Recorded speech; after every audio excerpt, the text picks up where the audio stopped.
My wife Sharon and I started off with nothing when we first got married. Most people do, I think. And I started buying and selling real estate, and I got rich. By the time I was 26, I was a millionaire, making $250,000 a year. But I had done stupid.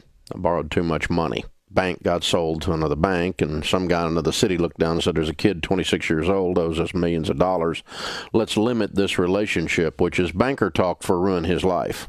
They called our notes, and we spent the next 2.5 years of our life losing everything we owned. We were sued, we were foreclosed on, and finally we were bankrupt.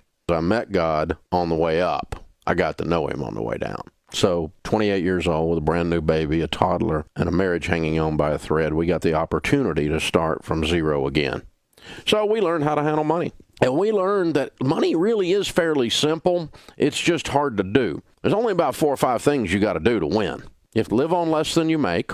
You need to live on a plan, a written budget. You need to get out of debt, because when you don't have any payments, you have money. You've got to learn to save and invest. This is pretty simple stuff, guys. It may be easy to understand, but it is very hard to do, because it has everything to do with you changing your heart and the way you function and the way you live your life, and you live like no one else so that later you can live and give like no one else, because that's the last one. There's a high correlation in all of our data between people who win with money and those that are generous.